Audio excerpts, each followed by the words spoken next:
आज हम कार्तिक मास महात्म अध्याय 9 का गुणगान करते हैं। अगर आपको अच्छा लगे तो लाइक शेयर सब्सक्राइब जरूर कीजिएगा।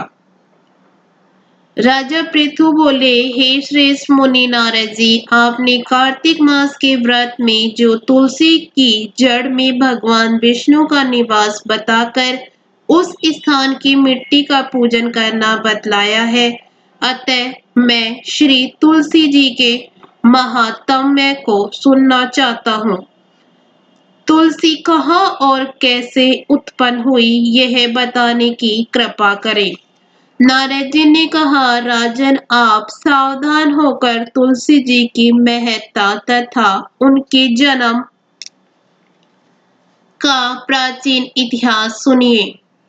एक समय जब देवगुरु बृहस्पति और देवराज इंद्र कैलाश पर्वत पर शंकर जी का दर्शन करने गए तो भगवान शंकर ने अपने भक्त की परीक्षा ली। उन जटाधारी दिगंबर ने उनके मार्ग में अवरोध डाला। यद्यपि वह तेजस्वी, शांत, लंबी भुजा और चौड़ी छाती वाले गौरवर्ण अपने विशाल नेत्रों से युक्त तथा सिर पर जटा धारे वैसे ही बैठे थे, तथापि उन भगवान शंकर को न पहचान कर इंद्र ने उनका नाम धाम आदि परिचय पूछा और कहा, शंकर भी अपने स्थान पर है या कहीं गए हैं।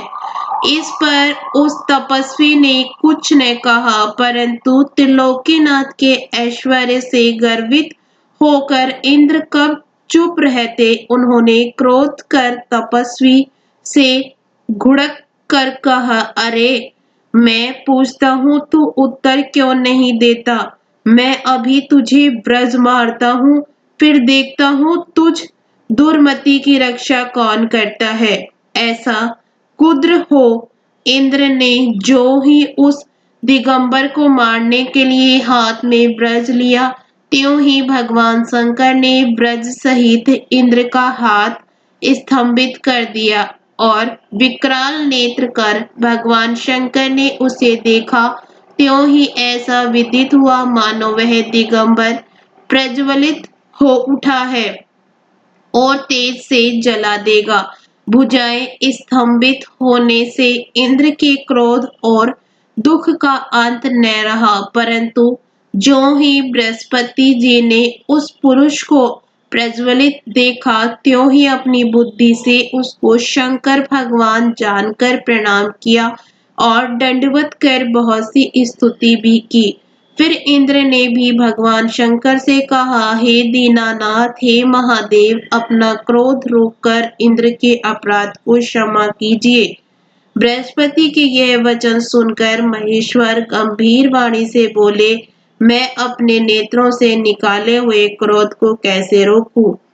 तब बृहस्पति ने कहा, भगवान, भक्तों पर दया करनी चाहिए। आप अपना भक्त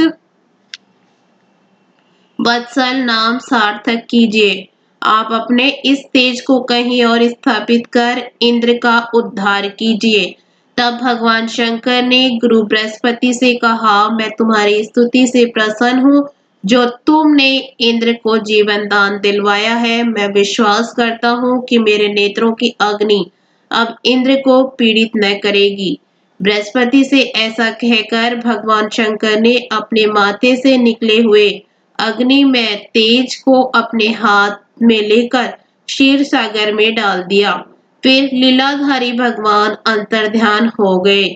इस प्रकार जिनको जानने की इच्छा थी उसे जानकर इंद्र और बृहस्पति अपने स्थान को चले गए। इसके साथ ही 9वां अध्याय समाप्त हुआ।